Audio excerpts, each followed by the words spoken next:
semuanya, selamat datang di video saya.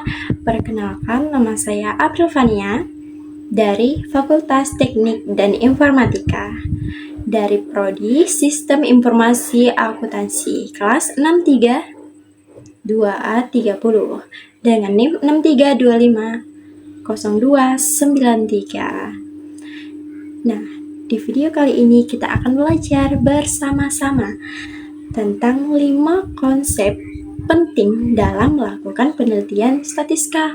Nah, apa-apa itu 5 konsep ini?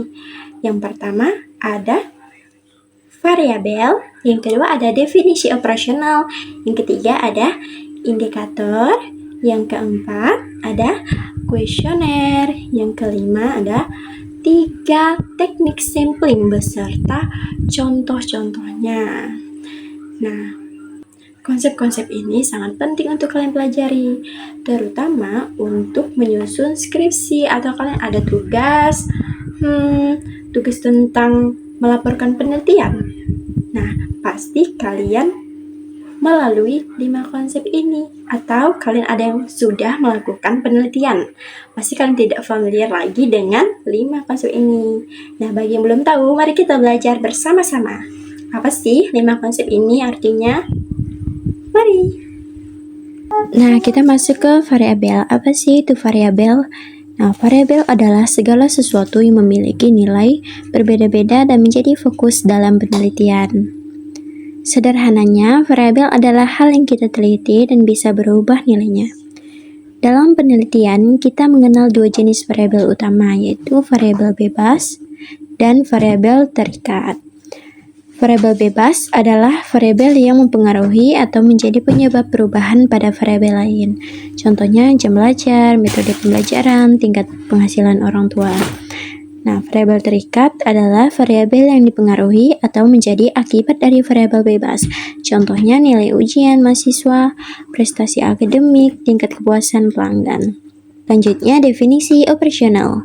Setelah kita tahu apa itu variabel, pertanyaan berikutnya adalah bagaimana cara kita mengukurnya secara nyata. Disinilah peran definisi operasional. Definisi operasional adalah penjelasan konkret dan terukur tentang bagaimana sebuah variabel akan diukur dalam penelitian. Tujuannya adalah mengubah konsep yang masih abstrak menjadi sesuatu yang bisa diobservasi dan dihitung. Langkah menyusun definisi operasional: yang pertama, tentukan variabel yang akan diukur. Yang kedua, jelaskan cara pengukurannya secara spesifik. Yang ketiga, tentukan skala dan rentang nilai yang digunakan. Nah, contohnya variabel.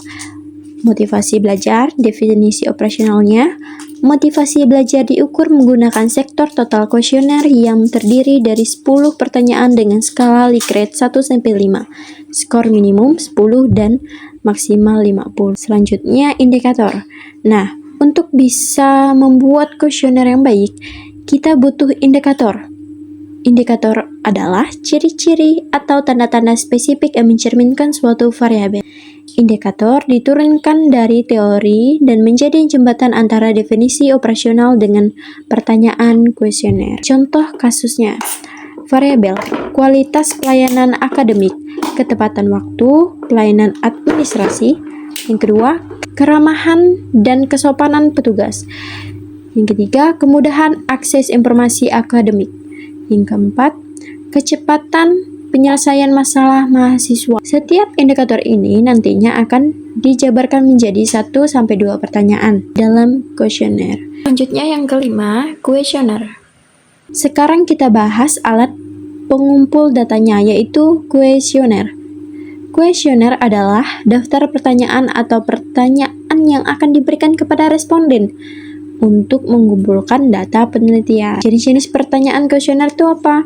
Nah, yang pertama, pertanyaan tertutup, pilihan ganda, atau jawabannya ya atau tidak. Nah, pertanyaan tertutup ini mudah ditabulasi ya. Yang kedua, pertanyaan terbuka, responden menjawab bebas.